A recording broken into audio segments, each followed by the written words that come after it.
plesom sem se začela ukvarjati pri 10 letih pod vodstvom Dejana Zečeviča. Ker sem bila živahen in radoveden otrok, ki je užival v glasbi, je bilo nekako logično, da se preizkusim tudi v plesu. Disco dance sem izbrala zato, ker je energičen ples in ima precej trikov.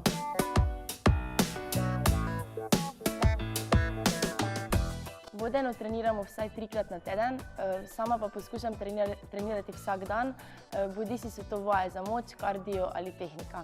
Vsaj 15 minut treninga je boljše kot nič.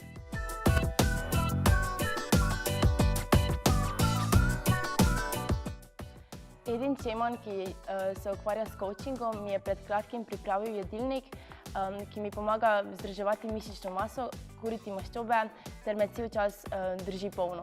V bistvu poteka nekako takole. Za zajtrk imam sadni smuti, ki vsebuje tudi ovsene kosmiče.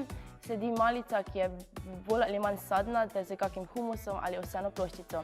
Kosilo imam normalno, kot mi ga pripravijo doma, ali pa ga pojem v restavraciji, ker sem velikokrat odsotna od doma.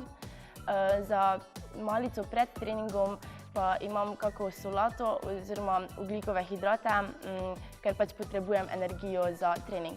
Po treningu pa spijem kak zelenjavni smuti z konopljinimi beljakovinami za hitrejšo regeneracijo mišic. Skozi cel dan pa spijem najmanj 2 litra vode, saj nepravilna hidracija zmanjša naš fizični nastop za 60%. Pred treningom sem vedno tukaj vsaj 15 ali 20 minut prej, da se psihično pripravim, da malce povadim ali pa se pomenim s plesalkami, da potem trening poteka čim bolj nemoteno.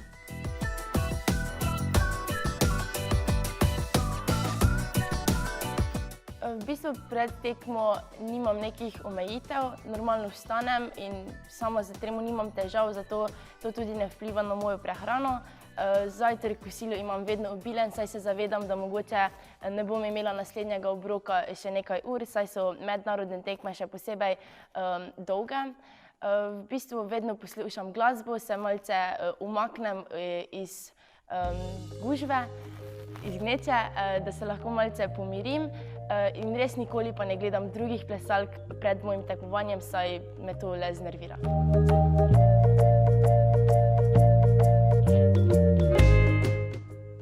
Kot nam vedno trener pove, da se naj pred tekmo sami s sabo psihično pogovorimo, to vedno dam pred tekmo 100% opravim. Veliko mi pomenijo tudi spodbudne besede staršev oziroma kakšen SMS. Poslušam glasbo ali pa kakšen motivacijski govor, da nekako se spravim v tekmovalni utrip.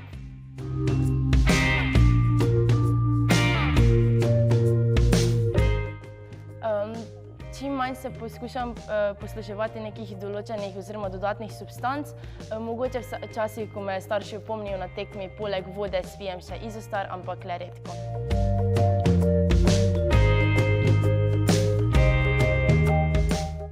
Za hitrejšo regeneracijo mišic uporabljam konopljine beljakovine, včasih pa tudi zaužijem vitamine ali pa magnezij pred tekmovanjem.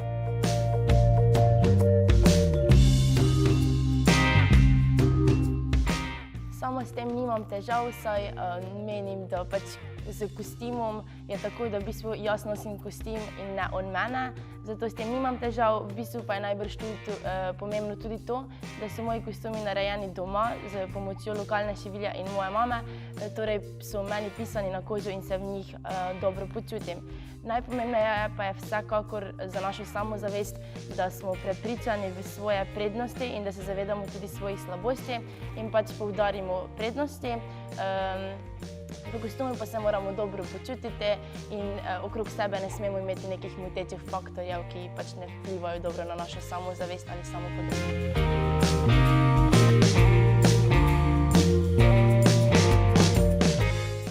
Kostumi vsekakor morajo biti vidni, to pomeni, da so v neki intenzivni barvi, ki se ne zlije z drugimi plesalkami oziroma plesiščem ter izstopa.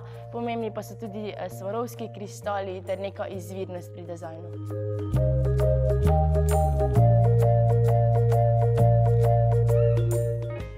Torej, to je val, ki v bistvu pomaga razmasirati mišice. Uporabljamo ga pred treningom, da v bistvu mišico raztegnemo in po treningu, da se mišica hitreje obnavlja. Tukaj imamo raztezni trak, ki v bistvu pomaga pri raztegovanju ramenskega obroča. Uporablja se približno takole. Drugače pa za sam boljši nastop in izvedbo piruet uporabljamo naprstnike, ki izgledajo približno takole in v bistvu zmanjšajo trenje med podlago in našim stopalom, da se lahko hitreje obračamo.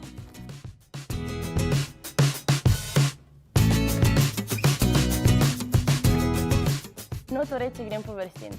Dan pred treningom poteka približno takole. Vstanemo ob 6, gremo v šolo. Po šoli imam ponavadi ali dramsko oziroma gledališko šolo ali debato. Torej sem v šoli približno do 4-5, vsaj 3-krat na teden. Ponavadi grem takrat z vlakom v Mursko Soboto v mojo plesno šolo ali pa domov, kjer se hitro najem in pograbim stvari, ter grem v plesno šolo, saj to ponavadi vsak drugi dan sem definitivno tukaj. Potem imam trening, zvaljam svoje mišice, grem domov, se stuširam in grem spat. Torej, v bistvu nimam veliko prostega časa v narekovaju, ko ne bi imela ničesar delati, ampak v bistvu moj prosti čas preživim tukaj ali pa na kakšnem sprehodu oziroma pač delam nekaj zase. Dan na tekmovanju poteka tako, da vstanemo, naredim svoj make-up ter frizuro, se najem, gremo na tekmo.